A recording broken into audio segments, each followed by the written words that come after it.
ஆன்மீக நண்பர்களுக்கு இனிய வணக்கம். இது பத்ரகாளி அம்மன் ஆன்மீக பயிற்சி மையம். இது திருவள்ளூர் மாவட்டம் ஆண்டார்குப்பம் முருகன் கோவில் போகிற வழியில் இந்த கோவில் இருக்குது.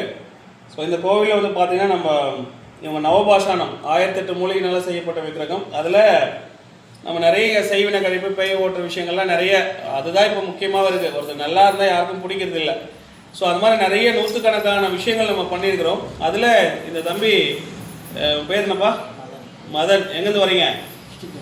ஸ்ரீபெரும்புத்தூர்லேருந்து வராங்க. ஆக்சுவலாக இவங்க வந்தது பார்த்தீங்கன்னா இது அவங்க அம்மா சொல்லுவாங்க, நான் ஜஸ்ட்டு எனக்கு ஞாபகம் வரைக்கும் சொல்லிடுறேன். ஆண்டார்குப்பம் வேலம்மாள் கார்டன் அங்கே ஒரு அம்மா அவங்க பையனுக்காக கொடியை நிறுத்தத்துக்காக வந்தாங்க. சக்கரை பரிகாரம் ஒன்று இருக்குது. சர்க்கரையிலேயே தாம்பளத்தட்டில் எந்திரம் எழுதணும், ஊதுவத்தி குச்சியில் எழுதி அந்த சர்க்கரையை இந்த தாயத்தெலாம் போட்டுக்க மாட்டேன்னு சொல்லுவாங்களா, அவங்களுக்காக அது பண்ணுறது. அது ரொம்ப சிறப்பாக வேலை செஞ்சதுன்னு சொன்னாங்க.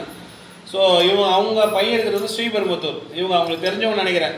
ஒரு நாள் வராங்க, பார்க்குறோம், பிரச்சனை இருக்குது, அதுக்கப்புறம் செஞ்சு கொடுக்குறோம். இது செஞ்சு எவ்வளோமா 2 மாதம் இருக்குல்லம்மா, நம்ம இந்த வேலை செஞ்சு 2 மாதம் இருக்கும். சரி, இது விஷயம். ஸோ நீ வந்தாங்க, சரி நீ எப்படி பாருக்கிற இருக்கிற விஷயத்த நீ ஒரு பேட்டி மாதிரி சொல்ல, பார்க்குறவங்களுக்கு ஒரு விழிப்புணர்வாக இருக்கும் அப்படின்னு கேட்டேன். அவங்களும் அதை ஒத்துக்கிட்டாங்க. கரெக்டு தானே? ரைட். நீங்கள் சொல்லுமா, எங்கேருந்து வரீங்க, என்ன விஷயம் நடந்து சொல்லுங்கள், பார்த்து சொல்லுங்கள், கேமரா பார்த்து சொல்லலாம். சத்தமாக பேசுங்க, அப்போ தான் நம்மளுக்கு கேட்கல, கேட்காது.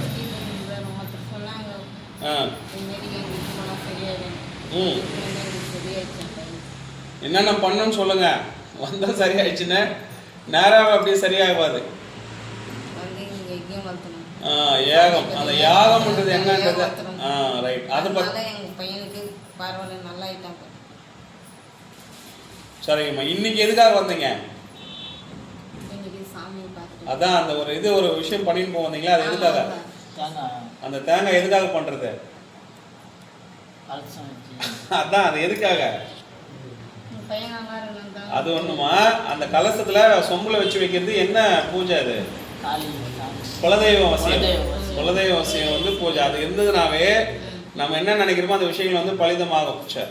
இந்த காளி யாகம், காளி யாகம்னு சொல்றாங்க. அந்த காளி யாகத்தை பத்தின ஒரு சின்ன இன்ட்ரோடக்ஷன் உங்களுக்கு சொல்லணும். எவ்வளோ பெரிய வீடு கட்டினாலும் கோடிக்கணக்கில் பண்ணாலும் ஒரு கணபதி ஹோமம் பண்ணுவாங்க. கணபதி ஹோமம் தான் இருக்கிறதுலே ரொம்ப பவர்ஃபுல்லானது. இப்போ வீடு கொடுத்துணும் போகிறதுன்னு வைங்களேன், ஒரு கணபதி ஹோமமே அவ்வளோ சிறப்பானது.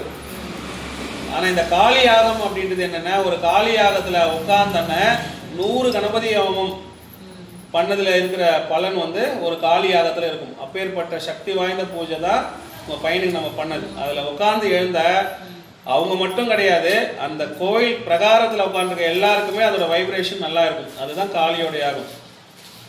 இது முறைப்படி உபாசனை சரியான குருமார்களுடைய தீட்சை எடுத்த மூலயமா பண்ணும்போது அதீதமாக வேலை செய்யும். இதுதான் ரொம்ப முக்கியமானது. ஸோ இந்த தம்பி ஏற்கனவே என்கிட்ட பேசும்போது நான் நல்லா இருக்கேனா அப்படின்னு சொன்னால், ஒரு வீடியோ மட்டும் நீ ஒரு 2 நிமிஷம் பேச முடியுமாப்பா அப்படின்னு கேட்டால் கண்டிப்பாக பேசுகிறேன்னாரு. அது இன்னைக்கு வந்திருக்காரு. நீ ஏதாவது இந்த வீடியோ பார்க்குற மக்களுக்கு ஏதாவது சொல்லணும்னு நினைக்கிறியா? உனக்கு கொடுத்த தாயத்து என்ன தாயத்து, அது காட்டு மக்களுக்கு. ரைட். இந்த தாயத்து போட்டதுக்கு அப்புறமா எத்தனை நாள் நம்ம கவுச்சி சாப்பிடக்கூடாது சொல்லியிருக்கோம்? 11 நாள் வந்து கவுச்சி சாப்பிடக்கூடாது, தரையில் படாமல் பார்த்துக்கணும்னு சொன்னோம். சரி நைனா, நீ வந்தபோது இருந்த மனநிலைக்கும் இப்போதைக்கும் எப்படி இருக்கு உங்க உடம்பு? அது அங்க சொல்லு. இல்லை, இன்னொன்று இதில் சொல்லி சொல்ற. ரைட். இதில் இன்னொன்றும் இருக்கு. இது வெளிப்படை தான். எல்லாரும் அங்கே வெளியில் அங்கே பின்னாடி உட்காந்துருக்குறாங்க. இதை உன்னை ஏதாவது கட்டாயப்படுத்தி இந்த மாதிரி தான் சொல்லணும்னு எதனா சொல்றேன்னா, இல்லை நடந்த விஷயத்த மட்டும் சொல்றேன்னா? இல்லை சொல். அதுதான்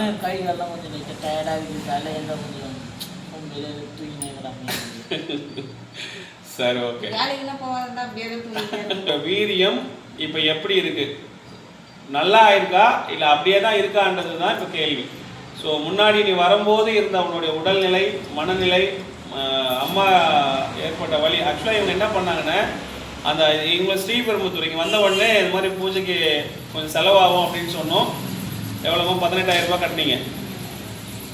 இங்கேருந்து அவன் ஸ்ரீபெரும்புத்தூர் போயிட்டு நகையை வச்சுட்டு வரணும். அதுக்கு அதெல்லாம் என் புள்ள உடம்பு சரியானா போதும் அப்படின்னு சொல்லிட்டு இங்கேயே நகை வச்சுட்டு அப்பயே பண்ணிட்டு போனாங்க. கரெக்டாமா? இந்த இடத்துல ஆதாரத்தில் இவங்களுக்கு யாருமே தெரியாது.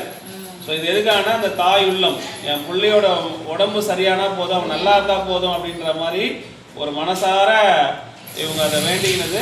இன்னைக்கு எப்படிமா ஃபீல் பண்ணுறீங்க? ரைட், ரொம்ப சந்தோஷம், கவலைப்படாதீங்க. இப்போ அடுத்ததே இவன் வந்து வேலைக்கு போகிற மாதிரி ஒரு சூழ்நிலை மட்டும் ஆனால் போதும், கரெக்டுங்களா? அதுக்கும் நான் ஒரு தாயத்து தரேன், அதை அவர் போட்டுக்கிட்டோம், சரிங்களா? அது மீதி வேலையை அதை பார்க்கும், சரிங்களா? இந்த வீடியோ பார்க்குறதுல ஏதாவது நீங்கள் சொல்லணும்னு நினைக்கிறீங்களா? இங்கே வந்தால் நல்லபடியாக ஆகுதா இல்லையான்றது நீங்கள் சொல்லுங்கள்.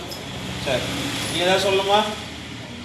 சரி சரி, இதுதான் அந்த செய்வினை கழிப்பு கழிச்சவங்களுடைய அவங்களுடைய மனநிலை, அவங்க என்ன ஃபீல் பண்ணுறாங்க அப்படின்றத இப்போ நீங்கள் பார்க்குறீங்க.